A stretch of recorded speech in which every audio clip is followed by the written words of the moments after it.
वचन निकाल लीजिए आप लोग मेरे साथ। व्यवस्था विवरण उसका 6 अध्याय 6 और 7। व्यवस्था विवरण 6 अध्याय 6 और 7। और ये आज्ञाएं जो मैं आज तुझको सुनाता हूँ वो तेरे मन में बनी रहे और तू इन्हें अपने बाल बच्चों को समझाकर सिखाया करना और घर में बैठे मार्ग पर चलते लेटते उठते इनकी चर्चा किया करना। धन्यवाद स्वर्गीय पिता, प्रभु आपकी आज्ञाओं को मानने पिता इस समर्पण की आपकी सत्य की आत्मा हम एक एक से बात करें। प्रभु वचन को हम सबको खोल कर प्रार्थना यीशु मसीह के नाम से आमीन। जी ये आज्ञाएं जो मैं आज तुझको सुनाता हूँ वो तेरे मन में बनी रहे और तू इन्हें अपने बाल बच्चों को समझाकर सिखाया करना और घर में बैठे मार्ग पर चलते लेटते उठते इनकी चर्चा किया करना। हालेलुया। देखिए यहाँ वचन में परमेश्वर ने मूसा को कुछ आज्ञाएं सौंपी इस्राएलियों के लिए, तो लिखा है महाआज्ञा टाइटल में। हालेलुया। तो लिखा है भी, और ये आज्ञाएं जो मैं आज तुझको सुनाता हूँ वो तेरे मन में बनी रहे और तू इन्हें अपने बाल बच्चों को समझा कर सिखाना करना और घर में बैठते मार्ग में चलते लेटते उठते उनकी चर्चा किया करना। देखो इस्राएली व्यवस्था से चलते थे, शरीर की बातों से, इसलिए हमारे प्रभु यीशु मसीह व्यवस्था में ही पैदा हुए और वो भी 8वें दिन उनका खतना हुआ, सब चीज़ें व्यवस्था की, उन्होंने शरीर की व्यवस्था को पूरा कर दिया। अब हमारे ऊपर कोई शरीर की व्यवस्था कोई कानून लागू नहीं है, क्योंकि हमारे प्रभु ने ये सारे कानून क्या कर दिए, पूरे कर दिए। अब आत्मिक, अब हम विश्वास से ही प्रभु के बेटे और बेटियां बन गए। लेकिन इतनी सख्त आज्ञा प्रभु दे रहा है, कहता है चलते फिरते मार्ग में अपने बाल बच्चों को परिवार को क्या करना, सिखाना। अगर शरीर का कानून इतना दृढ़ है तो आत्मिक कानून कितना अटल होगा। हालेलुया। तो अर्पण हम सोचते हैं अर्पण कर देना, तो बहुत लोग मैंने देखा है अर्पण करते हैं लेकिन उन बच्चों की परवरिश उस तरह से नहीं करते हैं। हम प्रभु को अर्पण करने का मतलब है कि बच्चे के ऊपर फिर आपका कोई अधिकार नहीं रह जाता, अब उस बच्चे की परवरिश करनी है आपने। हालेलुया। देखिए एक और वचन आप मेरे साथ निकालिए, 1 शमूएल 1 अध्याय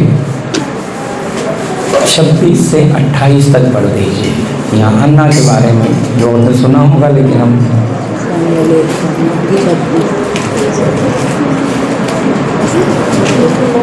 तब हन्ना ने कहा, हे मेरे प्रभु तेरे जीवन की शपथ, हे मेरे प्रभु मैं वही स्त्री हूँ जो तेरे पास यही खड़ी होकर यहोवा से प्रार्थना करती थी। ये वही बालक है जिसके लिए मैंने प्रार्थना की थी और यहोवा ने मुझे मुँह मांगा वर दिया है। हालेलुया। हन्ना ने किस प्रकार बच्चा प्राप्त किया, ये बहुत ताने सुन सुनकर दुखी हो गई। तो मंदिर में एक व्यवस्था थी उस समय, मंदिर में दरवाजे के कोने पे बैठ के सुसक कर आहें भर भर के रो रही थी, फूट फूट के, इसके होठ भी हिल रहे थे। तो एली कुर्सी पर बैठा था, उसे लगा ये कोई नशे में है, उसने ये नहीं समझा कि ये क्या कर रहे हैं। पर जब बात की तो उसने बताया कि ये प्रभु तेरी दासी किसी नशे में नहीं है, वो तो अपनी विनती रख रही है अपने प्रभु के पास। देखिए, जब हम बहुत ज़्यादा शब्दों से घायल हो जाते हैं तो अंदर कैसी हलचल मच जाती है। कई बार हाथ, शरीर से मारा हुआ जो बार होता है, हाथ से मारा हुआ इतना दर्द नहीं करता जितना शब्दों का क्या करता है, वार। जैसे कोई बहन अगर बांझ है तो उसको कितना सहना पड़ता है। तो उस दर्द को वो सह रही थी, तो सहते हुए इसलिए उसने प्रार्थना की कि प्रभु एक बेटा दे दे और उस लड़के को मैं यहीं क्या करूँगी, तेरे पास ही अर्पण कर दूंगी, तुझे दे दूंगी। क्यों? कम से कम मेरे ऊपर लगा हुआ दाग तो क्या हो जाएगा, मिट जाएगा। जब इस तरह देखो, अच्छा 27 पढ़िए एक बार। ये वही बालक है जिसके लिए मैंने प्रार्थना की थी और यहोवा ने मुझे मुंह मांगा वर दिया है। जी आगे, इसलिए 28, इसलिए मैं भी उसे यहोवा को अर्पण कर देती हूँ। क्या लिखा है? ये वही बालक है जिसके लिए मैंने यही प्रार्थना की थी। क्योंकि पुराने नियम में मन्नत मांगते थे, याकूब ने भी मन्नत मांगी थी, लेकिन हमारे अभी नए नियम में कोई मन्नत नहीं है। हालेलुया। अब हम विश्वास से जीने वाले हैं। अब हम मन्नत वगैरह चीज़ों पर विश्वास नहीं करते, क्योंकि हम अपने प्रभु की परीक्षा नहीं लेते। हालेलुया। वो हमें जो दे, जिस हाल में रखे, हम आनंदित रहते हैं। लेकिन इसने तो अपना बच्चा पाके मंदिर में अर्पण कर दिया। आप देखते हैं फिर वो कितना बड़ा भविष्य कथा बना। ये वही सैमुएल है, जब एली सही नहीं चल रहा था सेवक, तो प्रभु ने 3 बार इस बच्चे से बात की। अरे ये समझ ही नहीं पा रहा कौन बोल रहा है, ये बच्चा। तो एली को समझ आ गया कि कौन है जो इससे बार बार बात कर रहा है। तब एली उसको बोलता, अब की बार अगर आवाज़ आई तो क्या बोलना, हाँ प्रभु तेरा दास सुन रहा है। छोटा बच्चा है, लेकिन और वैसा ही हुआ। इसका मतलब प्रभु के सामने अर्पण करी हुई चीज की बहुत ज़्यादा कीमत है। क्योंकि सोच कर देखिए, एक प्रीस्ट, एक बड़े याजक से बात नहीं कर रहा है उस बच्चे से, क्योंकि वो प्रभु से पाकर प्रभु को दे रहे हैं। हमें बच्चे किसने दिए हैं? परमेश्वर। ये सच्चाई है, चाहे इंसान कुछ भी बोले। हालेलुया। लेकिन सही शब्द ये है, क्योंकि कईयों को कोई बच्चा ही नहीं है, सब कुछ ठीक है, लेकिन क्योंकि देने वाले ने दिया नहीं है, और कईयों को इतने दिए हैं कि वो संभाल नहीं। तो इसलिए जब हमें प्रभु ने दिया है तो प्रभु को लौटा रहे हैं, तो उसमें कोई बड़ी बात नहीं है। वो क्यों लौटा रहे हैं, अर्पण क्यों कर रहे हैं? अर्पण करने का मतलब क्या है? कि प्रभु को तो हमारा बच्चा नहीं चाहिए, प्रभु को अब्राहम का बेटा चाहिए था। प्रभु ने अब्राहम को बोला, उठ मोरिया पर्वत जा और वहाँ जाके अपने बेटे इसहाक को, जिससे तू प्यार करता, नाम लेके बोल रहा है, उसको जाके क्या कर देना, कुर्बान बलि कर देना। अब्राहम ने झट उठा, लकड़ियाँ काटे, खुदी 2 सेवक लिए चला गया। 3 दिन की यात्रा है। अब्राहम तेरे पास समय है, बच्चे को देना है या नहीं? देखो कैसे परखता है ये परमेश्वर। पर अब्राहम के अंदर से उस बच्चे को बाहर निकालने के लिए, क्योंकि चलते चलते अब्राहम को उससे ज़्यादा लगाव हो गया, तो इसलिए नए नियम में लिखा है गलतियों की पत्री में मूर्ति पूजा। तो देखो प्रभु के लोग तो मूर्ति पूजा नहीं करते, लेकिन कई बार हमारे अंदर मूर्ति बन जाती है, चाहे वो हमारे बच्चे ही क्यों ना हो। क्योंकि कई बार बच्चा बड़ी तड़प के साथ मिलता है, फिर उस पर एक मन लग जाता है। बस समझ लीजिए आपकी बड़ी कमजोरी बन गई, क्योंकि अब आपका विरोधी बार बार आपकी दुखती नस को पकड़ेगा और आपको कठपुतली की तरह नचाएगा, तमाशा बनाएगा। समझ रहे हैं? क्योंकि आपने क्या किया है, उस बच्चे की तस्वीर अपने दिल में रख ली है। तो इस तस्वीर को तोड़ने के लिए, क्योंकि 100 साल में बेटा मिला, तो अब्राहम कितना खुश होगा। वो 100 साल के बुजुर्ग के हाथ में बच्चा है। फिर धीरे धीरे बड़ा हुआ तो प्यार बढ़ गया बहुत ज़्यादा। लेकिन प्रभु वचन में लिखा है, मैं यहोवा बड़ा जलन रखने वाला ईश्वर हूँ। तो सोच कर देखो, ये इतना भयंकर ईश्वर है, ये अपना स्थान किसी को लेने देगा? तो इसलिए बच्चा नहीं चाहिए था, ले गया। चूरा उठाने तक चुप रहा। चूरा उठाया तो सीधा क्या बोल दिया, अब्राहम बस मैं जान गया। तो वो अब्राहम के अंदर की मूर्ति खत्म हो गई। अच्छी तरह समझना प्रभु। इसी तरह जब हम अपने बच्चे को अर्पण करना है तो एक बड़ी जिम्मेवारी हमारे ऊपर आती है। लोगों को लगता है अर्पण, भाई बहनों को लगेगा कि अर्पण कर दिया तो हम फ्री हो गए। हालेलुया जी, फ्री नहीं होते, और ज़्यादा जिम्मेवारी बढ़ जाती है। हालेलुया। किसी की अमानत आपके घर पे रख दी जाए और आपको बोला जाए देखो मैं बाद में आके ये ले जाऊंगा, और आपको जब तक वो अमानत बहुमूल्य चीज़ है तो वो चोरी ना हो जाए। आपको कहीं रिश्तेदारी में भी जाना है तो आप कहेंगे नहीं बाद में चला जाऊंगा, जब ये अमानत, समझ रहे मेरी बात को? क्यों? विश्वास से आपको सौंपा है ना, सामने वाले के अंदर विश्वास था कि मैं इसको ये सौंपूंगा तो ये इस अमानत को संभाल कर, मेरी कीमती चीज़ को संभाल कर। पर अगर आप उस अमानत को उठाकर बाहर कचरे में फेंक दें, तो फिर अगर वो अमानत रखने वाला लौट कर आए और बोले भाई मेरी अमानत कहाँ है, मेरी बेहद कीमती चीज़ में तेरे पास रख कर गया था, तो आप क्या जवाब दोगे? आप कहोगे भैया वो तो हमने देखा आप आए नहीं, बहुत देर हो गई, हमने उसे फेंक दिया। तो मैंने तो आप पर बहुत विश्वास कर कर क्या किया था, आपको दिया था, पर आपने उसकी कुछ भी कदर। तो इसका मतलब ये नहीं है कि अर्पण कर रहे हैं तो हम फ्री हो रहे हैं। कुछ का विश्वास ये हो जाता है प्रभु को अर्पण कर देंगे तो बीमारी नहीं आएगी, प्रभु का अर्पण कर देंगे समस्या बच्चे को नहीं आएगी। ऐसा नहीं है जी। बहुत लोग अर्पण करने के बाद भी मूर्ति अंदर ही बना कर रखते हैं, मन उसी बच्चे पर रहता है, ये मेरे बुढ़ापे का सहारा होगा, ये संभालेगा मुझे। प्री भाई कमाल है, तूने होश में समझ के साथ अपने बच्चे को अर्पण किया है, प्रभु को दिया है।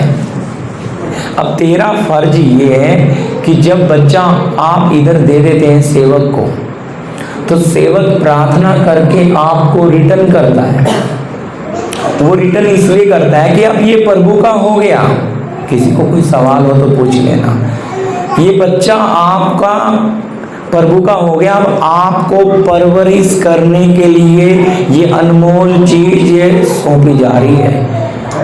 तो अगर आपने, जैसा मैंने उदाहरण दिया, उस कीमती चीज को आपने फेंक दिया या वो खो गई, जब उसका मालिक आपसे पूछ रहा है तो आप हड़बड़ा रहे और परेशान हैं। अब जब आपको परवरिश करने के लिए बच्चा रिटर्न दिया जाता है, मैं कोई डराने की बात नहीं बोल रहा, पर वो हिसाब लेगा। अगर वो बच्चा आपके हाथ में है, उस बच्चे के अंदर गुण डालने हैं। अगर उस बच्चे में आप गुण नहीं डालें तो ये बच्चा क्या भी बन सकता है जी, हत्यारा भी बन सकता है, चोर भी बन सकता है। और ये बच्चा सेम जैसा मैंने आपको पढ़ाया एक अच्छा अभिषेकी दास भी बन सकता है।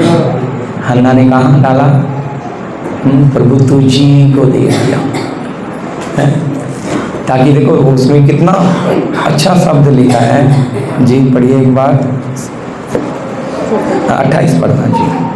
इसलिए मैं भी उसे यहोवा को अर्पण कर देती हूँ कि ये अपनी जीवन भर यहोवा ही का बना रहे। हालेलुया। शब्द क्या है प्रियो?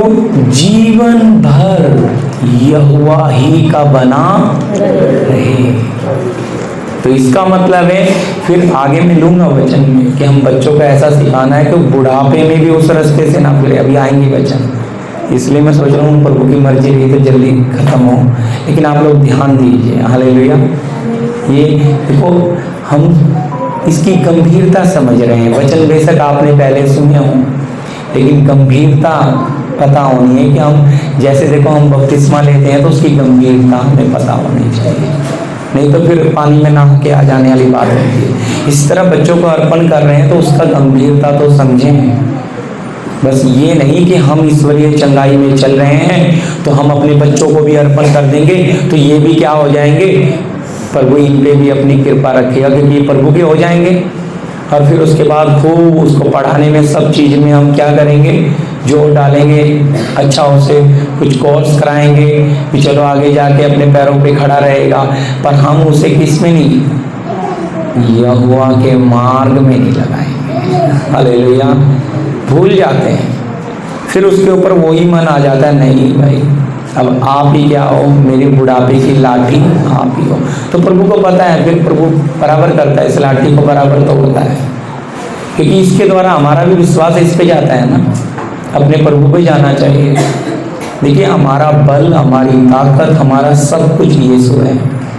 हमारे बच्चों पर भी हमारा भरोसा नहीं होना चाहिए, क्योंकि जब भरोसा टूटता है तो बहुत ज़्यादा दर्द होता है। अपने रचयिता पर भरोसा रखो जो कभी टूट नहीं सकता, जो कभी धोखा नहीं देता।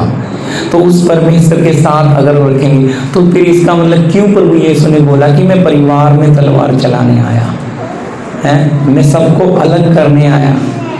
उसका मतलब है शारीरिक रिश्ते से काटने आया है, आत्मा में जोड़ने आया है, ताकि क्या हो जाए, शरीर में बंधे हुए इधर ही ना रह जाए, तुरी बजे तो ये उठाए जाएं। तो उठाए जाने हैं तो क्या होना है, ईश्वरीय प्रेम में जुड़ जाएं, आत्मा में एक हो जाएं, यीशु की देह के अंग बन जाएं। इसलिए प्रभु ने, यीशु मसीह ने इतना कड़वा शब्द इस्तेमाल किया कि परिवार में असल में थोड़ी तलवार चला रहा है। हालेलुया। सच में थोड़ी माँ बाप को अलग कर रहा है। हालेलुया जी। इसके साथ आप एक और वचन लीजिए, इफिसी 6 का 1 से 4 तक। इफिसियों की पत्री 6 अध्याय 1 से 4 तक। पौलुस की ओर से जो परमेश्वर की इच्छा से मसीह का प्रेरित है, उन पवित्र मसीह यीशु में विश्वासी लोगों के नाम से स्तुति में है। इफिसियों की पत्री 6 का 1 से 4 पढ़ रहे हैं जी। इफिसियों की पत्री 6 अध्याय का 1 से 4 तक। हे बालकों, प्रभु में अपने माता पिता के आज्ञाकारी बनो, क्योंकि यह उचित है। अपनी माता और पिता का आदर कर, ये पहली आज्ञा है, जिसके साथ प्रतिज्ञा भी है कि तेरा भला हो और तू धरती पर बहुत दिन जीवित रहे। हे बच्चे वालों, अपने बच्चों को रीस ना दिलाओ, परंतु प्रभु की शिक्षा और चेतावनी देते हुए उनका पालन पोषण करो। हालेलुया। यहाँ कितना स्पष्ट लिखा है, हे बालकों, प्रभु में अपने माता पिता के आज्ञाकारी बनो। यहाँ लिखा आज्ञाकारी बनो प्रभु में। तो बच्चों के सामने जो नमूना बनता है वो है माता पिता, माँ और बाप। क्योंकि हर चीज बच्चा कहाँ से सीखता है, याद रखना। अगर बच्चों को माँ बाप को समझना है तो बच्चों का जीवन देख लो, उससे क्या हो जाएगा, माँ बाप समझ आते हैं। क्योंकि क्या मिलता है, उनके नेचर उसमें प्रकट होते हैं, गुण आते हैं जी। देखो कुछ माँ बाप बड़े सिंपल होते हैं, सीधे, तो उनके बच्चे भी वैसे ही। कुछ माँ बाप खड़ूस होते हैं तो वो नेचर नजर आता है, ये एक शारीरिक बात है। लेकिन यहाँ समझना, प्रभु में, तो प्रभु में यानी कि अगर माँ बाप प्रभु में वफादार हैं, बच्चों के ऊपर कुछ जबरदस्ती करने की कोई जरूरत, क्यों? क्योंकि वो जीवन उनके ऊपर प्रभाव डालेगा। पर अगर माँ बाप प्रभु में वफादार नहीं है तो बच्चों के ऊपर कोई नमूना, कोई छाया नहीं गिरेगी। माँ बाप अगर परमेश्वर के वचन के सामने, प्रभु के सामने थरथराते हैं, माँ बाप अगर प्रार्थना करते हैं, माँ बाप का जीवन अगर अच्छा है तो बच्चों के ऊपर वही प्रभाव गिरता है। इसका मतलब बच्चे को अगर आप अर्पण करके वापस आपको मिल गया है तो अब आपको जीने का तरीका बदलना पड़ेगा।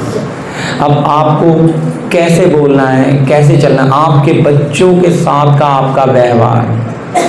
देखो, मैं प्रभु के दास की एक गवाही सुनता था, बड़ा हैरान होता था।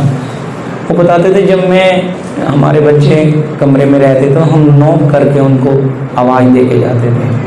कैप्टन जी बताते थे, तो बोलते थे उनकी पत्नी बोलती थी भी और ये अपना सिस्टर, तो बच्चे हैं हमारे, क्यों खटखटा कर जाना, डायरेक्ट जा सकते हैं। बोलते नहीं, वो जो भी कर रहे हैं उन्हें आज़ादी है, उनके ऊपर मतलब हमसे छुप कर ना करें, जो करें खुलकर, फ्रीडम जो बोलते ना, आज़ाद मर्जी, फ्रीडम। उनको अपने घर में भी फ्रीडम पूरा मिलना चाहिए, बंदिश नहीं।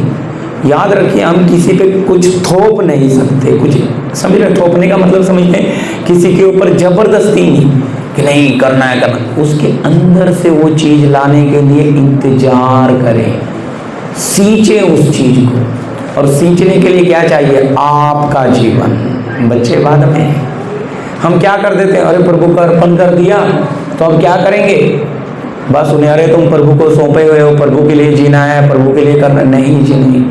उनके अंदर वो गुण आने हैं तो आपसे आएंगे। हालेलुया।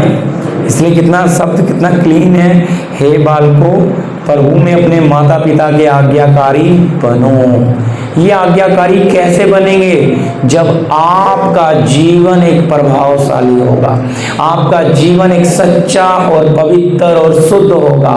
आपके जीवन में कुछ कमी उन्हें नजर नहीं आएगी, उन्हें आपके जीवन में प्रभु दिखेगा, कहेंगे मम्मी पापा हमें आपका परमेश्वर चाहिए। ये तब आएगा उनके अंदर से। आप सोचेंगे चलो उनके ऊपर तो मैं अभी अपने बच्चे को देखभाल कर रहा हूँ, संभाल रहा हूँ, लेकिन कभी उस पर किसी बात का दबाव जोर नहीं देता। प्रार्थना में भी किसी कानून नहीं लगाता उसके ऊपर, बिल्कुल भी नहीं। करता है, गलतियाँ भी करता है, देखता हूँ, लेकिन प्रभु से प्रार्थना करता हूँ। फिर उसमें अपनी गलती देखता हूँ, वो गलती कर रहा है ना, नहीं मुझ में कुछ कमी होगी, मैं ठीक चलूँगा तो उसमें वो गुण आएगा। कभी भी मैं उस पर क्या नहीं करता, ना मारता हूँ। हाँ, मेरी वाइफ थोड़ा ताड़ना करती है क्योंकि ज़रूरी है, किसी को तो करनी है बच्चों की ताड़ना, तो डिसिप्लिन। लेकिन मैं कभी भी क्या नहीं, ये नहीं चाहता, मैं ये भी नहीं सोचता कि मेरा बच्चा क्या बन जाए, सेवक बने। नहीं, अर्पण किया है उसने। प्रभु के दास चंद्रपाल जी ने तो फर्स्ट टाइम मैंने वचन अर्पण का वहीं सुना था, ये वचन भी उन्होंने लिया था। हालेलुया। तो अच्छी तरह समझना कि प्रभु को दे दिया, वो प्रभु का हो गया। अब जब जैसे अर्पण कर दिया तब से फिर मैंने ध्यान देना। अर्पण नहीं किया था तो मैं प्रियो प्रभु पे इतना एक प्राण का एक जोश बोलते हैं जो, ये 1.5 साल का था, मैं गोराई गया था प्रार्थना चलाने। गोराई तो पोईसर से गोराई, इधर जो लोकल लोग हैं उन्हें मालूम है।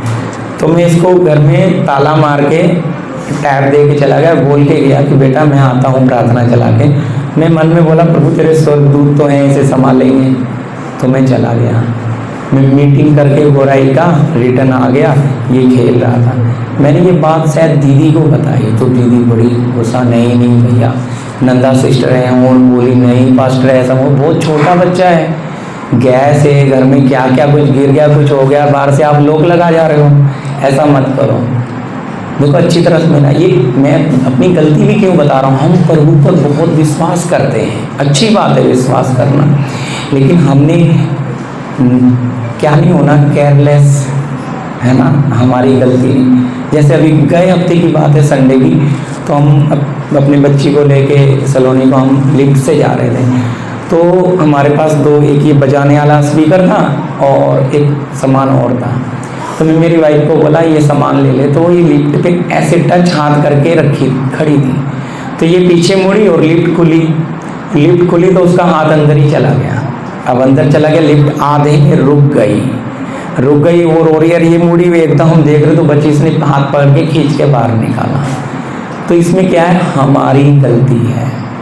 हालेलुया। हमें बच्चा छोटा है, उसे थोड़ी पता, हमने ध्यान देना है बच्चे पे, तो वो जिम्मेवारी हमारी है, अभी तो उसको समर्पण किया भी नहीं है, अर्पण नहीं किया, फिर भी हमारी जिम्मेवारी है और आगे भी और बढ़ेगी। ऐसा नहीं है कि अर्पण कर दिया तो जिम्मेवारी खत्म हो गई, और ज़्यादा बढ़ जाती है, क्योंकि अब वो चीज़ किसी दूसरे की हो गई, अब रखवाले बन गए। फर्क समझ आ रहा है? आपको किसी चीज़ का अगर रखवाला बनाया जाए है, तो प्रभु क्या बोलता है इस्राएल के बारे में? मैं वचनों में नहीं जाऊंगा, समय बचाएंगे। कहता है मैंने तुझे इस्राएल के घराने के लिए क्या बनाया है? पहरुआ, वॉचमैन करके नियुक्त किया है। उसके खून का लेखा मैं किससे लूंगा? तुझसे लूंगा। तो इसका मतलब अगर ये परमेश्वर इतना भयंकर है, लेखा लेने वाला परमेश्वर है, न्याय कर रहे हैं, तो वो बच्चा अगर हमने प्रभु को अर्पण किया है तो उसकी परवरिश में जब हम उस सही नहीं करेंगे तो वो गलत बन जाएगा, गलत नेचर उसमें चले जाएंगे। हम जबरदस्ती मार के पीट के बिठाना, जबरदस्ती प्रार्थना कराना है, ताली बजाना, वो कोई मतलब नहीं। अंदर की फीलिंग कब आती है प्रियो?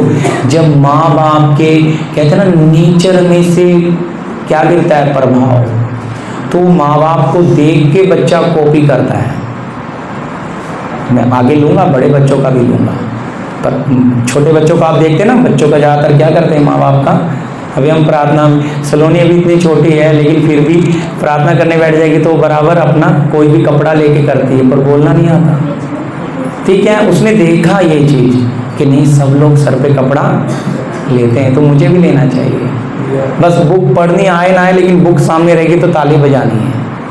मैं ये तारीफ के लिए नहीं बोल रहा, उसे अभी बोलना नहीं आता, लगभग पौने 2 साल के, लेकिन एक नेचर, वो गुण सीख रही है देख कर।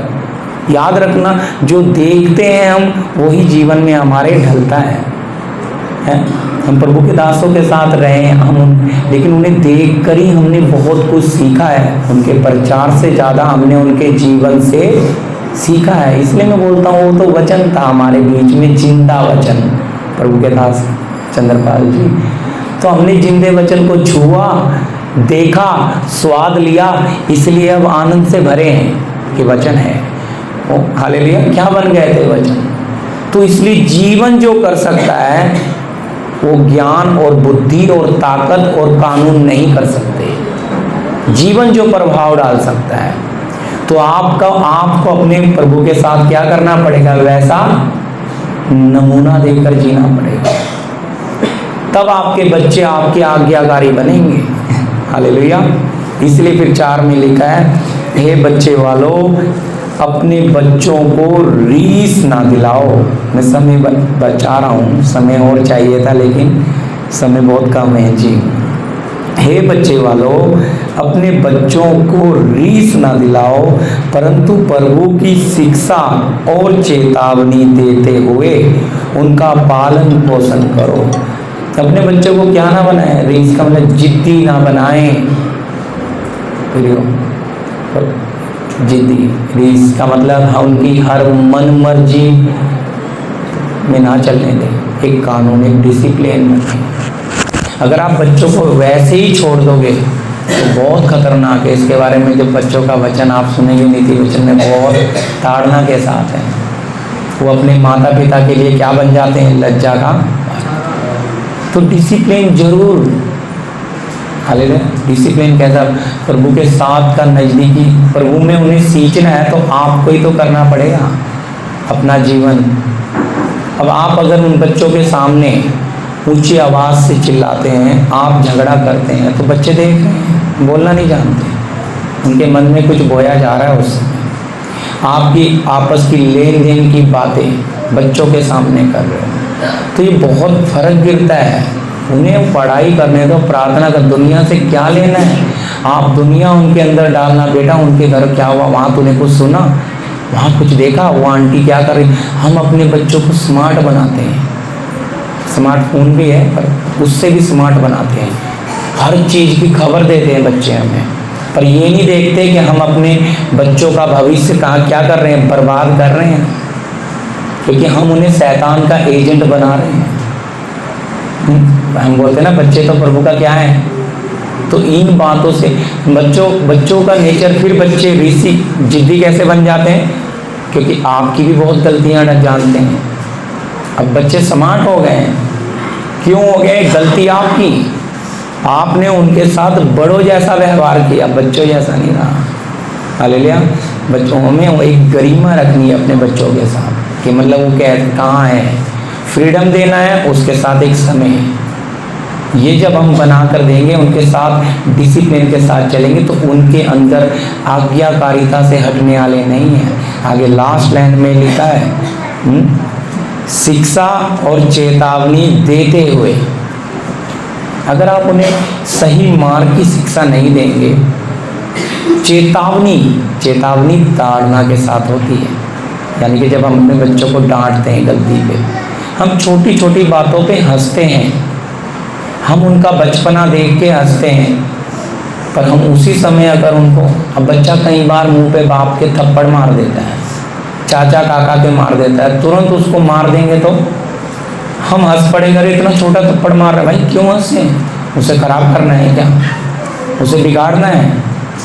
उसे एहसास दिलाना है, बेटा तूने गलती की है, चाहे वो कितना छोटा हो। अगर हम हंसेंगे, याद रखना वो भी बर्बाद करेंगे। छोटे छोटे हैं बातें जो उनके अंदर बोए डालते हैं। उनको पता लग गया अब हम ऐसा मारेंगे तो बड़े खुश होते हैं। आज आपको मार रहा है, कल दूसरे को मारेगा, परसों बाहर जाके मारेगा। फिर आप क्या करोगे जब सर फाड़ के आएगा किसी का? क्योंकि आपने उसको उस गलती पर क्या नहीं किया, तुरंत एक्शन नहीं लिया आपने। पर इसीलिए बच्चों को आप प्रभु के हाथों में सौंपने का मतलब क्या है? अब आपकी जिम्मेवारी कई गुना बढ़ गई। स्कूल से आया, आपका फर्ज है बैग चेक करना, किसी की रबड़ पेंसिल पेन चुरा कर तो नहीं ले आया। बच्चों को पसंद आ जाती है, उसकी बहुत अच्छी है, लाल वाली मुझे पसंद है, उठा के चुपके से हमारा बच्चा तो कितना स्मार्ट है, देखो अपनी पेंसिल यूज नहीं करता, दूसरों की उठा लाता है, शॉर्पनर लाता है, रबड़ ले आता है। हम हंसते हैं, खुश होते हैं, हम उसे चोर बना रहे ये नहीं देखते हैं। हम ये चीज़ नोट नहीं करते कि हमारे बच्चे को हम क्या कर रहे हैं, गलत हम बिगाड़ रहे हैं। क्यों? क्योंकि हमने हमारा फर्ज उसी समय उसको 4 फटके आपने देने चाहिए, ताकि दोबारा उसे पता लग जाए, अगर मैं स्कूल से किसी का कुछ भी ले आऊँगा तो धुलाई मेरी पक्की है, तो मेरी चीज़ मेरे पास। तो हम छोटी छोटी बातें हैं, लेकिन क्या नहीं करते हैं, इन पर ध्यान नहीं देते। फिर बच्चा प्रभु को अर्पण तो किया हुआ, अब उसके गुण खराब आ रहे हैं, क्योंकि आप उसकी रबड़ शॉर्पनर सब उठा कर लाता है, गलत चीज़ें कर रहा है, दूसरों को मार रहा है, आप उसे मस्ती समझ रहे हैं। फिर अच्छी तरह समझना। हाँ, मैं एक और गवाही आपके साथ छोटी सी बांटना चाह रहा हूँ।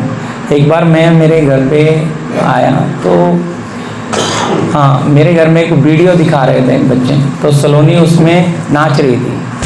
तो प्रभु मुझे बोलते हैं भी इस वीडियो को संभाल कर रख, मैं तेरे से कुछ बात करूँगा। तो मैंने क्या किया, मेरे ईमेल आईडी पे डाल के रख दी, क्योंकि मैं उस समय काफ़ी बिजी चल रहा था, व्यस्त था जी। जब मैं थोड़ा फ्री हुआ, प्रभु के साथ बैठा, तो प्रभु मुझे बोलता है कि ये देह किसका है? पवित्र आत्मा का मंदिर है। तो हुआ ये था कि मेरी जो सास थी और मेरा सालोम और ये जो गाने गा रहे थे, वो नाच रही थी। पैर बांध के रखते हैं हम बच्ची का, उसमें बांधा भी हुआ है। तो वो ये शरीर उड़ेलने के लिए नहीं है। अभी तो देखो मैंने उसको अर्पण नहीं किया, लेकिन अर्पण करने से पहले उसे शुद्ध रखना, क्योंकि हम जब कोई चीज़ देते हैं तो अर्पण करना है, तो कैसा देना है? हमारे अर्पण के लिए कैसा लिखा है? अपने शरीर को जीवित और प्रभु को भावता हुआ बलिदान करके चढ़ाओ। तो क्या आप अपने बिगड़े हुए बच्चे को अर्पण करेंगे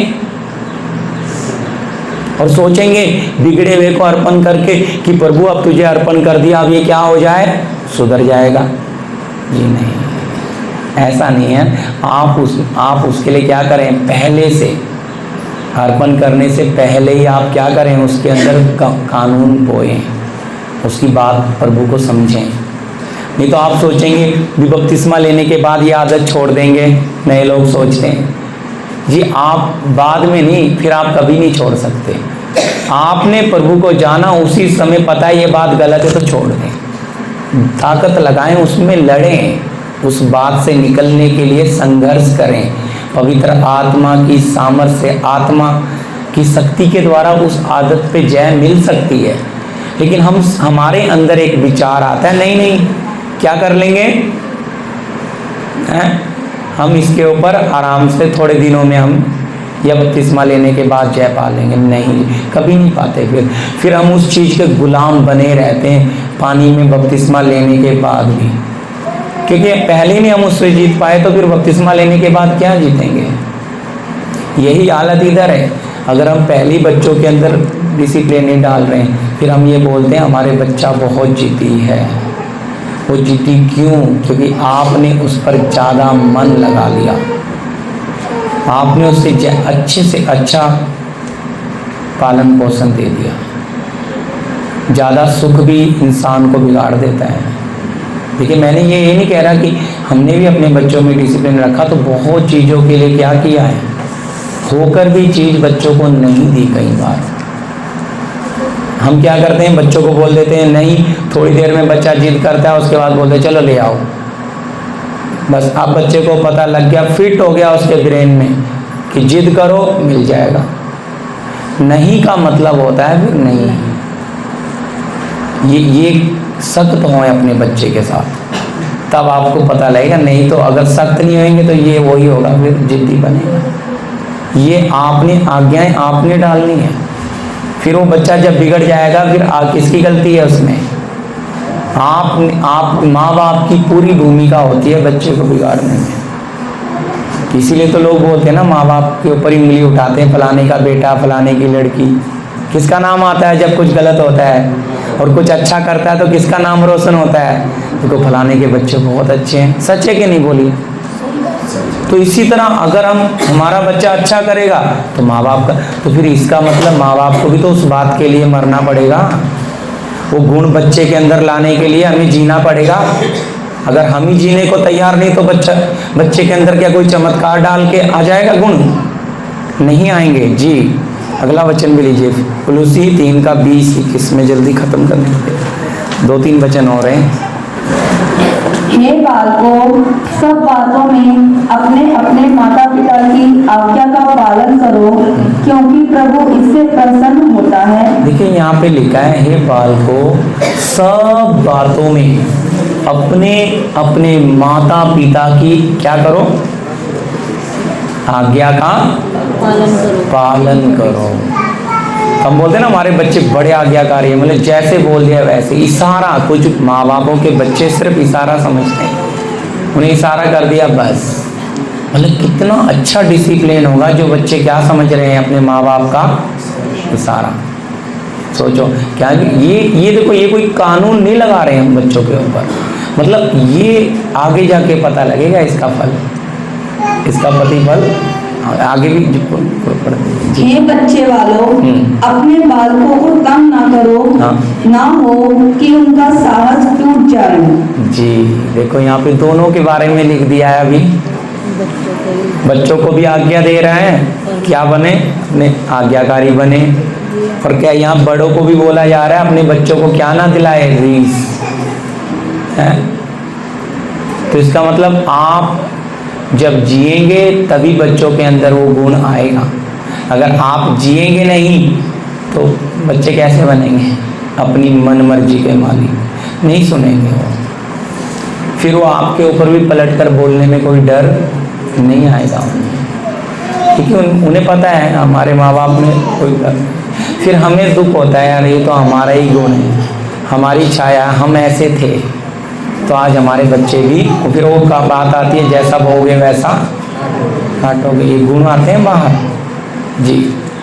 जल्दी हम उत्पत्ति 18 का 18 और 19 थोड़ा सा अब्राहम के बारे में देखते हुए जी।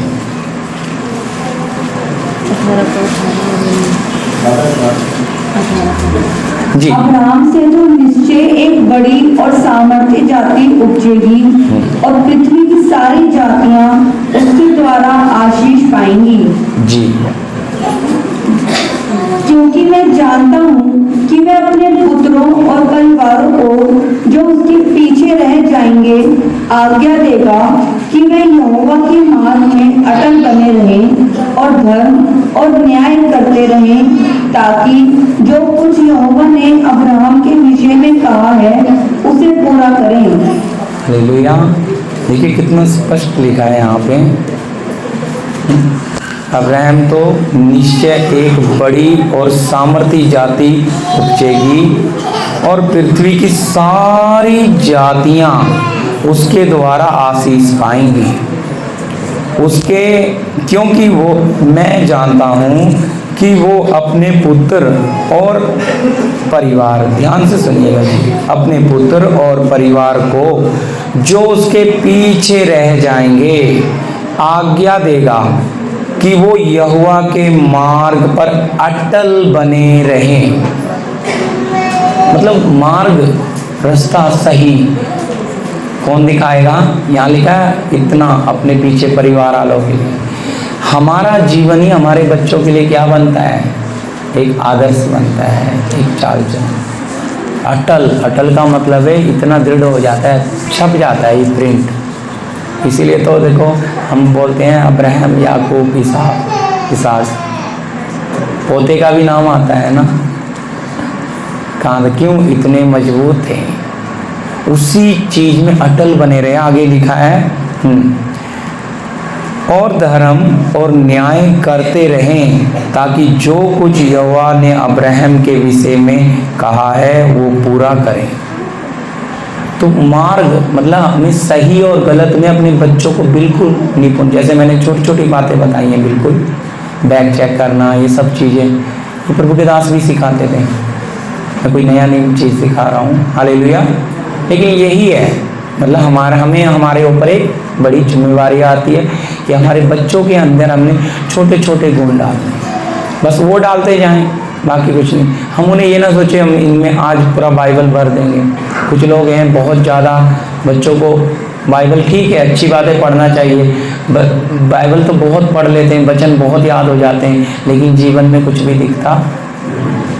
तो क्या हो गया? जैसा बच्चा पढ़ाई पढ़ रहा है, किताब पढ़ रहा है, ऐसा बाइबल। उसकी जो सामर्थ्य है, उसकी जो ताकत है, उसकी जो ऊर्जा है, प्रियो, वो वचन बड़ों को समझ आता है। जब बड़े वचन खाते हैं वो ऊर्जा बच्चों को मिलनी है। मेरा मतलब समझना कि आपके द्वारा नेचर मिलना है आत्मिक। वचन तो उनके पास हमेशा है, बाइबल रहेगा, आपने पढ़ा दिए, लेकिन उन्हें कहाँ क्या नहीं मिलेगा? जीवन जो काम करता है वो क्या नहीं करता? ज्ञान नहीं करता। इसलिए प्रभु का वचन, नए नियम ज़्यादा जीवन पर जोर देता है, ज्ञान पर नहीं। प्रभु ज्ञान को तो उनके ज्ञानियों में ही फंसा, ज्ञान के, इसलिए जीवन जीने वाले लोग। तो इसीलिए हमारे परिवार में हमें क्या करना पड़ेगा? अब आप जब अन्य जातियों में चले जाते हैं, अपने रिश्तेदारों में चले जाते हैं, आप फिर बिना प्रार्थना करे खाना खा लेंगे, आप फिर बिना ही प्रार्थना करे ही सो जाएंगे कि उनको एक शर्मिंदगी से रहते नहीं इनके बीच में कैसे करें। बिल्कुल वचन कहता है तुम अपने प्रभु से, फिर बच्चा क्या करेगा? देखो ये छोटी छोटी बातें हैं, लेकिन करते हैं हम लोग। हम कहते हैं नहीं अरे इन लोग को डिस्टर्ब होएगा, जाने तो अपने घर ही जाके करेंगे। प्रार्थना कैंसल, 4 दिन रिश्तेदार के यहाँ है, 4 दिन कोई प्रार्थना नहीं। क्यों? क्योंकि प्रभु तो देख रहा है ना कि तुम शर्मा रहे हो। और वचन में साफ लिखा है यदि तुम पृथ्वी पे मनुष्य के सामने शर्माते हो तो मैं भी अपने स्वर्गीय पिता के सामने। सच है, न्याय के टाइम इस बात का भी हिसाब देना पड़ेगा, क्योंकि वो शर्माना हो सकता था उस परिवार के लिए आशीष हो सकती थी, और आपके बच्चों के लिए तो क्या हो सकता था? भी हमारे माँ बाप कैसे हैं एकदम। कई बार सालों मुझे कहीं भी जय मसीह बोल देता है रास्ते में, एकदम स्कूल से आ रहा होता है, जा रहा होता है, तो कुछ अन्य जाति का, तो मुझे बड़ा अजीब सा फील है। फिर मेरे मन में आवाज़ आई, नहीं देखो कितना फ्री है, होना चाहिए हमारे अंदर, हम जो हैं वो हैं, हालेलुया। पर कई जगह पे मैं थोड़ा सा इन बातों को वो करता था, क्योंकि उन लोगों से मेरे अन्य जाति हैं, रिलेशन अच्छे हैं, तो ये उनके पीछे पापा के भाग जय मसीह की वो देखने लग जाते थे मेरे उनका। मैं उनको नमस्ते करता हूँ, उनसे बातचीत करता हूँ, ये आके वहाँ पे जय मसीह, तो थोड़ा सा अलग फील, उनको लगता है ये कुछ अलग है, लेकिन मुझे अंदर फील हुआ। लेकिन मैंने एक बात, नहीं, बच्चे में जो गुण आ रहा है वही रहने दो, उसको रोकना नहीं। मैंने ये नहीं बोला कि आने जाते में आके तुम नहीं बोलना, अच्छी बात है, वो खुले दिल से चल रहा है। तो इसी तरह हमारे बच्चे के अंदर वो गुण आने हैं, और वो गुण में भूमिका होती है माँ बाप की, माँ बाप की होती है अच्छी भूमिका। तो इसलिए हम एक अच्छे क्या बने, माँ बाप। तो इसलिए अब बच्चे बड़े हो गए, अब बड़े बच्चों के लिए कैसा है, अर्पण नहीं किए हैं तो उनके लिए भी एक रास्ता है जी। बच्चे बड़े हो गए हैं तो अब जैसे लकड़ी सूख गीली है तो आप मोड़ सकते हो, अगर लकड़ी सूख गई तो उसे मोड़ नहीं सकते क्योंकि वो टूट। इसी तरह जो बच्चे बड़े हो गए हैं अब उनमें आप डिसिप्लिन नहीं, कानून नहीं डाल सकते, सुनते नहीं आपकी। तो उनके लिए आप प्रभु के चरणों में रोना बैठना है, पश्चाताप करें, 2 टाइम की जगह 1 टाइम खाना खाएं। प्रभु के दास हमें सिखाते थे। हालेलुया। रोएं बैठें, क्योंकि अब आपको क्या है, अब तो प्रभु ही उन्हें बदल सकता है, क्योंकि अब बदलने का समय आपके हाथ में तो रहा नहीं बड़े बच्चों को।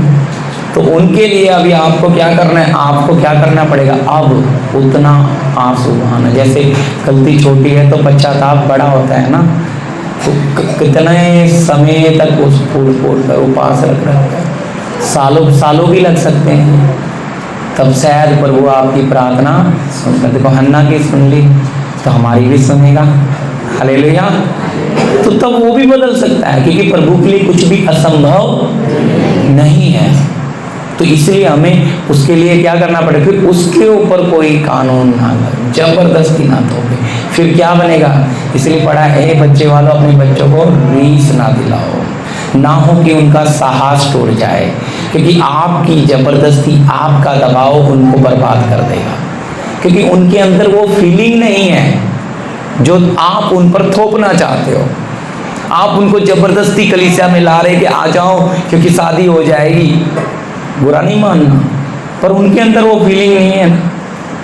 आप जब, क्योंकि कुछ लोग सोचते हैं कि चलो शादी हो जाए तो प्रार्थना में आ जाते हैं, कुछ लोग ये हैं भी बच्चे को बेटे देखी तूने पढ़ाई कर ली, आ जाओ प्रार्थना में आओ, क्योंकि नहीं तो लड़का नहीं मिलेगा। भाई इस तरह से नहीं आना है, तो प्रभु के लिए आए हमारा बच्चा, ले लिया। नहीं तो ये ना कहें कि वो, क्योंकि वो आएगा भी तो प्रियो यहाँ उसका शरीर रहेगा, उसका मन या आत्मा यहाँ नहीं रहेगी, वो तो दुनिया में घूमेगा, क्योंकि वो तो आपके मुंह को आया है। इससे अच्छा तो ये है कि वो ना आए। हालेलुया। मेरे परिवार में है, देखो मैंने आज तक मेरे परिवार में किसी पे कोई चीज़ नहीं थी, सबसे प्यार करता हूँ, गंभीर रहता हूँ, कभी भी जाता हूँ बहुत वैसे ही रहता हूँ अपने डिसिप्लिन में, पर कभी। तो इसलिए हम ये नहीं सोचते, वचन भी कहता है तेरे द्वारा तेरा घराना उद्धार पाए। कुछ लोग ऐसा वचन तोड़ते हैं, अरे पूरा घराना आना चाहिए, वो स्वर्ग लाएगा। तू प्रभावशाली बन जाए, आपका जीवन प्रभावशाली बन जाए। मैं कहता हूँ रिश्तेदारी तो छोड़ो, समाज दुनिया को बदलने की ताकत इस प्रभाव में है। हालेलुया। लेकिन इसीलिए तो लिखा है पहले क्या करें, अपने घर की रखवाली तब कलीसिया। तो आप खुद अपने घर में वो प्रकाश बने, आप अपने घर में वो। इसलिए पारिवारिक जीवन में बहुत ज़्यादा समस्याएं होने के कारण बच्चे ठोकर खाते हैं। अब बच्चे बड़े हो गए हैं, उनके सामने आपकी तू मैं चलती है, उनके सामने लेन देन की बात चलती है, उनके सामने काना फूसी चलती है, उनके सामने वो पढ़ रहे हैं और वो आपके उनके लिखने में नहीं, आपकी बातों पर पूरा कान है। आपको लग रहा है वो तो पढ़ रहा है, वो पढ़ रहा है तो मूर्ख थोड़े ही है, वो आपसे भी स्मार्ट है, उसके कान आपकी तरफ लगे हुए हैं आपकी बातों के बाद। हमारा फिर हम क्या करते हैं, इसलिए ये देखें कि हमें कब क्या बात करनी है, किसके साथ हम क्या बोल रहे हैं। प्रियो ये छोटी छोटी बातें हैं लेकिन बहुत ज़रूरी हैं, जो हमारे बच्चों के भविष्य को क्या करता है, तय करता है कि हम उसको किस दिशा में मोड़ रहे हैं। इसलिए यहाँ लिखा है क्या करें, उन्हें वो आज्ञाएं दें और चेतावनी उन्हें सिखाएं, ताड़ना के साथ प्रभु के मार्ग की ओर लेकर चलें। जी यहूस उसका 24 का 15, यहोशू 24:15। और यदि यहोवा की सेवा करनी तुम्हें बुरी लगे तो आज सुन लो कि तुम किसकी सेवा करोगे, चाहे उन देवताओं की थे, और चाहे एमोरियों के देवताओं की सेवा करो जिनके देश में तुम रहते हो, परंतु मैं अपने घराने समेत यहोवा ही की सेवा नित करूंगा। हालेलुया। यहाँ पे भी काफ़ी सारी बातें हैं, लेकिन अब समय नहीं बचा है। लेकिन यहाँ पे मोटी सी बात समझना, अगर आप संसार के लिए जियोगे, यहाँ यहूस कहता है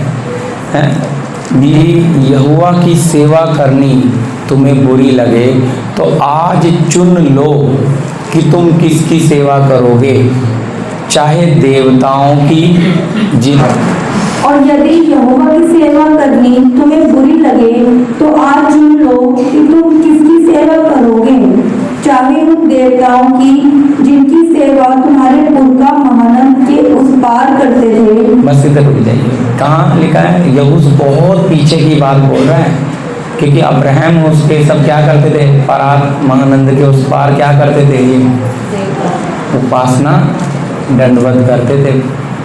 तो कहता तुम चुन लो तुम्हें क्या करना है। ये बहुतायत का देवता भी है, बाल देवता, बहुत कुछ संसार। तो चाहे आप संसार में अपने बच्चों को बढ़ा दो, परिवार संसार में क्या हो जाओ, शारीरिक बन जाओ, चुन लो कौन सा रास्ता चुनना है, डिसीजन आपका। यहूस बोलता है आप चुन लो, बहुतायत का देवता चाहिए, संसार चाहिए, हैं कौन चाहिए, या फिर यहाँ नीचे लिखा है अपने बारे में बोलता है मैं तो, जी आगे पूरा पढ़ दीजिए।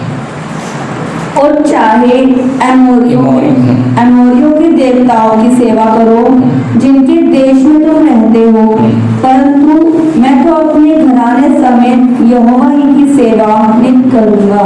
स्पष्ट है, कहता है मैं तो अपने घराने समेत, यानी कि पूरे घर के साथ किसकी सेवा करूंगा, यहोवा। मतलब तुम्हें अगर संसार के लिए जीना है, अपनी अभिलाषाओं के लिए, अपनी लालसाओं के लिए आप अपने बच्चे को परवरिश कर रहे हैं, हम तो चलो कुछ बने नहीं, ये कुछ बन जाए, अपनी छाया उसमें देख लेंगे, हम तो छोटी पोस्ट पे रह गए हैं, ये बड़ी पोस्ट पे जाएगा, हमें खुशी हो जाएगी, ऐसी अभिलाषा, ऐसी इच्छा रहती हैं। यह है संसार में बढ़ाने की इच्छा। अपने परमेश्वर के साथ, अपने रचने वाले के साथ आप अगर बच्चे को अर्पण कर रहे हैं तो आपका फर्ज है कि बच्चा आप प्रभु का हो गया तो उसे उस मार्ग की क्या देने, शिक्षा देनी। पढ़ लीजिए नीति वचन 22:6 लास्ट वचन है, जल्दी लीजिए।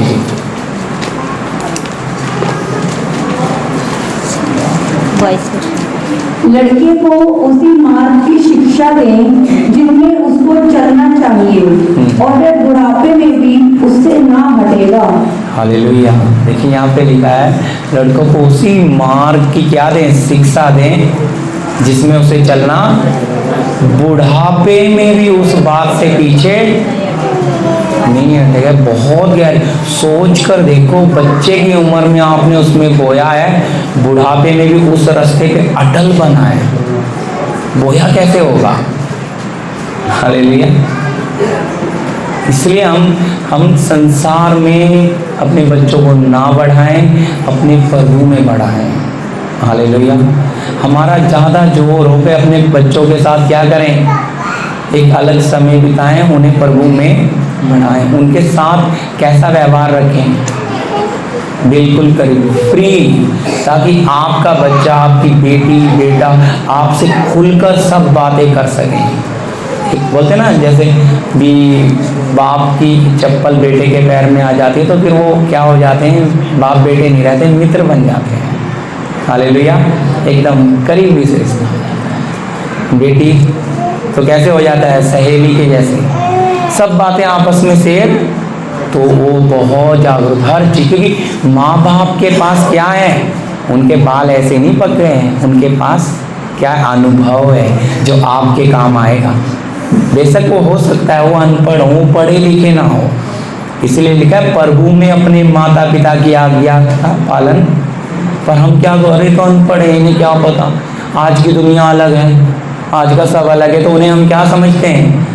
फिर इसका मतलब आप अगर अपने जन्म देने वाले के साथ ऐसा व्यवहार है जिसे आपने देखा है, तो जिसे नहीं देखा उसके साथ कैसा होगा।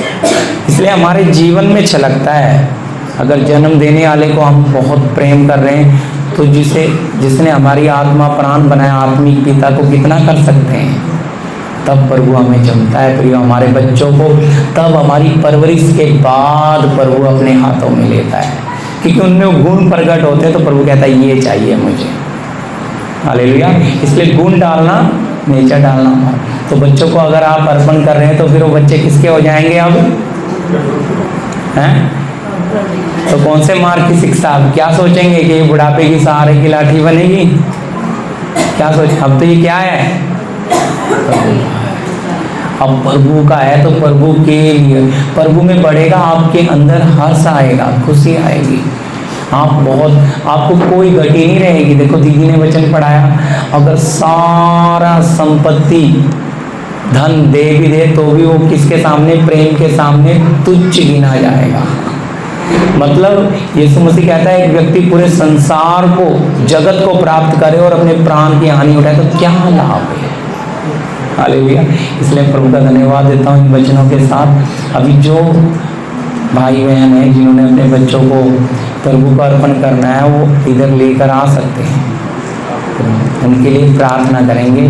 हमारे बीच में प्रभु के बुजुर्ग हैं, उनके साथ मिलकर मैं प्रार्थना करूंगा। एल्डर हैं प्रभु के, हमारे साथी ऑर्डिनेशन हुआ था विजय जी हो रहेंगे। तो प्रभु की मर्जी है तो मैं भी, अभी तो मेरी बच्ची है तो मैं प्रभु से पूछ रहा था, प्रभु मैं भी अपनी बच्ची को प्रभु को दे देता हूँ। तो फिर मैं सोचा अभी मैं अपनी बच्ची को अच्छी तरह समझना, मैं बेशक उसका बाप हूँ लेकिन मैं एक सेवक भी हूँ। तो मैं बोला चलो ठीक है, प्रभु के दास आए हैं उनसे प्रार्थना करा लेंगे।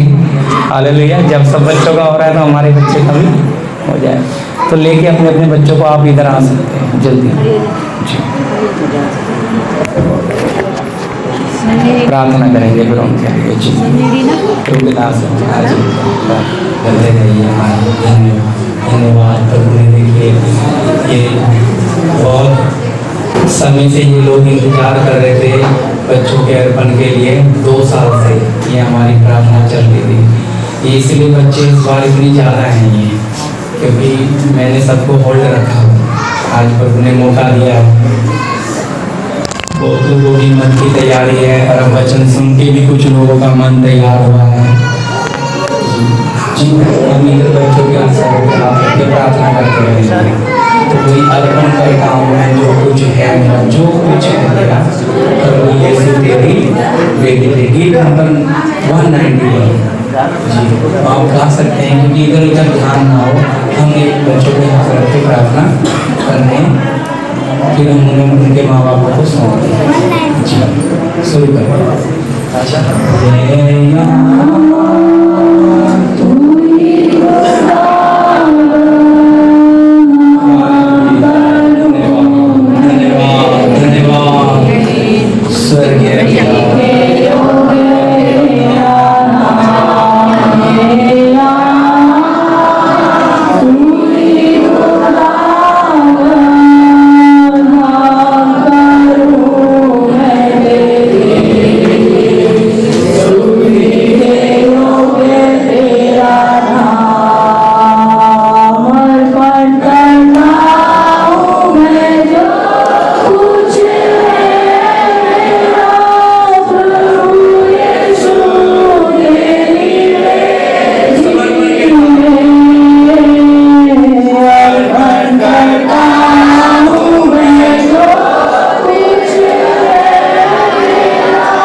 के दास हमारे बीच में प्रार्थना करेंगे बच्चों के समय।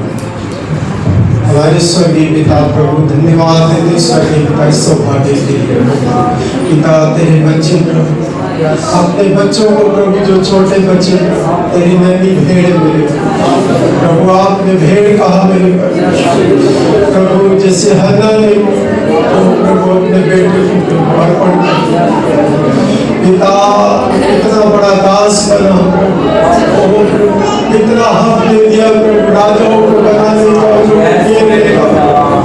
हे प्रभु इसी तरह से प्रभु उसी उम्मीद से प्रभु तेरे बच्चे प्रभु तेरे चरणों में आए पिता मैं तेरा दास प्रभु इन बच्चों को तेरे हाथों में सौंपो आप इन्हें बना मेरे परमेश्वर अपनी शिक्षा दे मेरे परमेश्वर तेरे गुरु पे चले आशीष दे प्रभु मैं तेरे हाथों में सौंपता हूं बच्चों को तेरी नन्ही भेड़ों को पिता तेरे जोरावर बलवंत हाथों में सौंपता हमारे उद्धारकर्ता प्रभु यीशु मसीह के नाम में प्रार्थना मांगते हैं आमीन।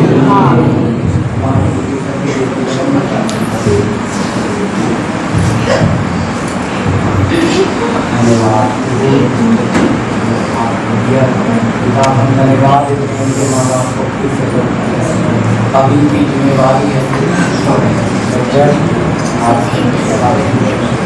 तो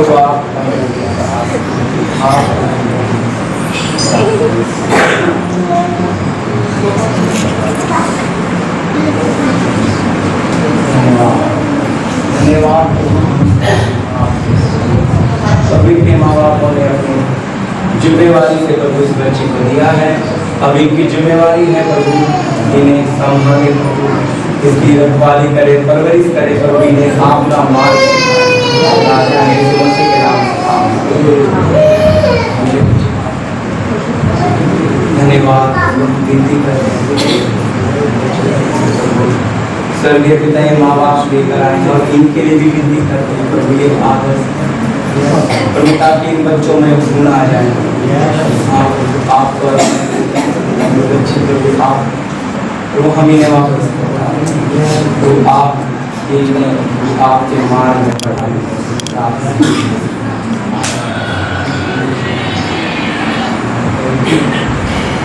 धन्यवाद धन्यवाद स्वर्गीय पिता मैं विनती करता हूँ प्रभु नीरज के लिए उनकी बच्ची प्रभु जो आपको अर्पण कर रहे हैं प्रभु ये बच्ची प्रभु आपके वचन में बढ़े आपने बढ़े और ये माँ बापों के द्वारा प्रभु गुण प्रभु पाए मेरे पिता ये माँ बाप जिए अपने बच्चों के लिए और आपके मार्ग में इन्हें दृढ़ करें ताकि बुढ़ापे में उस मार्ग से न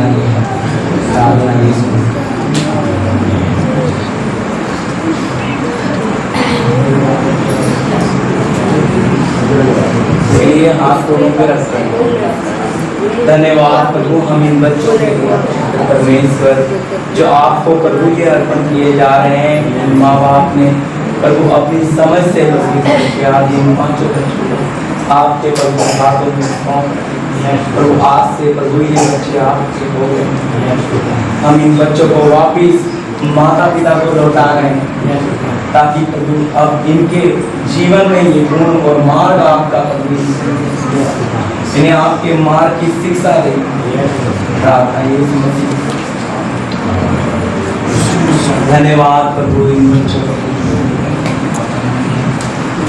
हाँ भाई त्रिलोकी के लिए पवित्र परमेश्वर पिता इनके बच्चों को इन्हें समझ के साथ आपको अर्पण कर रहे हैं स्वर्गीय पिता आप इन बच्चों को प्रवास से ये आपके हो गए अब आपके मार्ग इनके माँ बाप पवित्र परमेश्वर सिखाने में प्रभु मदद करें सहायता करें आपके गुण इनमें डाले और इन्हें आपके वचन पर सीखने के लिए इनकी जिम्मेवारी है आप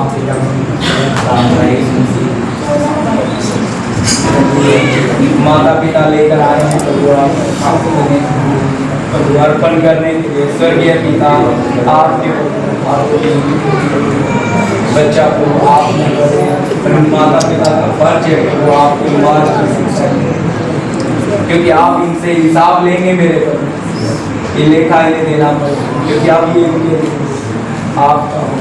ये अमानत प्रभु में फिर से सौंपी जा रही है ताकि आपको मार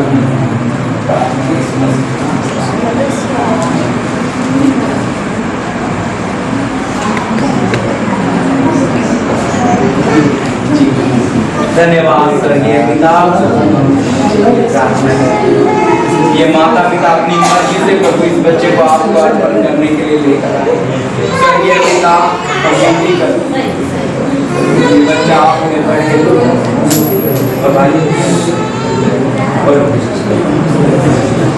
भाई आशीष ये जिम्मेवारी सौंपते हैं। ये बच्चा आपका हो गया पर आप ये परवरिश में प्रभु आपके मार्ग उन्हें सिखाने में प्रभु आपकी आत्मा क्योंकि आप इनसे हिसाब लेंगे।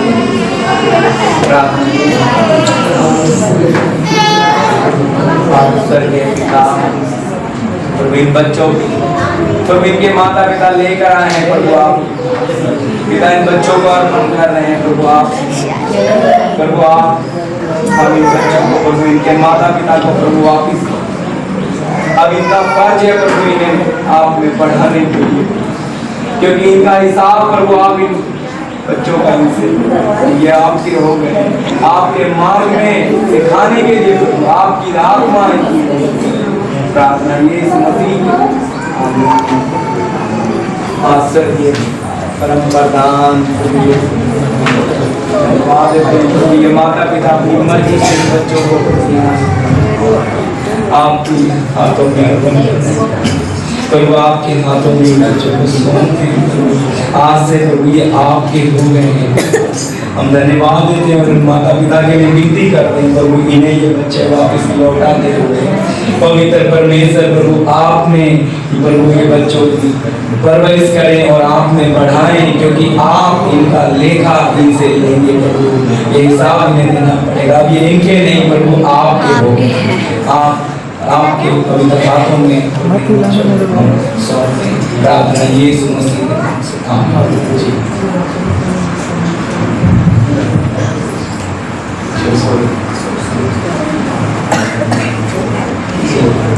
धन्यवाद धन्यवाद स्वर्गीय पिता प्रभु हम आपके दास के बच्चों को आपके हाथों में देते हैं।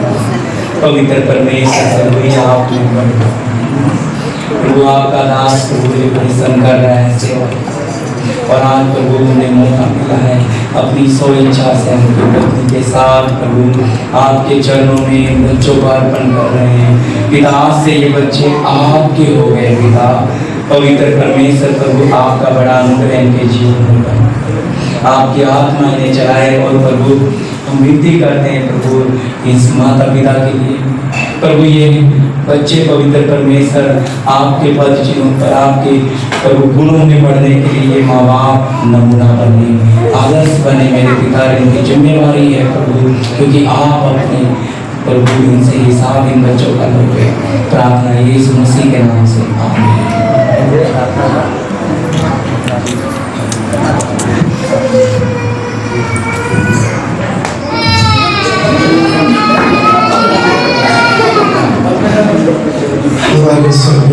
प्रभु इस बच्चों को अपनी मर्जी से प्रभु तेरे मार्ग पे चलने के लिए अर्पण कर रहे प्रभु जैसे हन्ना ने प्रभु जी किया खुशी खुशी तेरे दास भी कहने पाए हमारा पूरा घराना यहोवा परमेश्वर उसके पीछे चले हे प्रभु हमने प्रभु बच्चों को माफ कर एक बार फिर प्रभु माँ बापों के बच्चों को फिर माफ से प्रभु ये तेरी अमानत है इनका लेखा प्रभु आप मेरे माँ बाप से पिता एक बात का हिसाब प्रभु माँ बापों को देना प्रभु तेरे मार्ग की प्रभु तेरे दास अच्छी शिक्षा दे प्रभु तेरी लीड पे चले तेरे पांच चिन्हों पे चले मेरे प्रभु एक बार फिर प्रभु मैं तेरे हाथों में सौंपता हूं इस बच्चे को प्रभु के बाबा को प्रभु आप इनका चौकसी कर निगरानी कर मेरे परमेश्वर आशीष दे मेरे परमेश्वर स्वर्ग सियोन से प्रभु तेरे दासी के लिए प्रभु मैं दुआ करता हूं तेरा आशीष हो तेरे जोरावर बलवंत हाथों में सौंप के हमारे उद्धारकर्ता प्रभु यीशु मसीह के नाम में आमीन आमीन। धन्यवाद स्वर्गीय पिता परम प्रधान प्रभु ये अपने बच्चों का प्रभु आपने हमें मौका दिया प्रभु और आपके दास को भी हमारे बीच में इस सेवा में इस्तेमाल किया। स्वर्गीय पिता ये बच्चे जो आपको समर्पण किए गए हैं प्रभु ये आपके लिए प्रभु अर्पण हुए हैं। अब ये सारे बच्चे आपके हो गए प्रभु अब उनके माँ बाप को सौंपे गए हैं प्रभु वो रखवाले हैं। अब आप इन बच्चों के मालिक हैं प्रभु ये आप इनमें बढ़े प्रभु आपके गुण इनके माँ बाप जी कर प्रभु इनमें डाले पवित्र परमेश्वर एक आदर्श बने मेरे प्रभु और आपकी मर्जी इनके जीवनों में पूरी हो। पवित्र परमेश्वर आपका नाम ऊंचा हो। पिता हम इस पूरे सभा के लिए धन्यवाद देते हैं स्वर्गीय पिता प्रार्थना यीशु मसीह के नाम से आमीन आमीन। पिता का प्रेम पुत्र का अनुग्रह पवित्र आत्मा की सहभागिता संगति हमारे साथ तमाम संत लोगों के साथ प्रभु यीशु के दूसरे आमंत्रण होता है आमीन।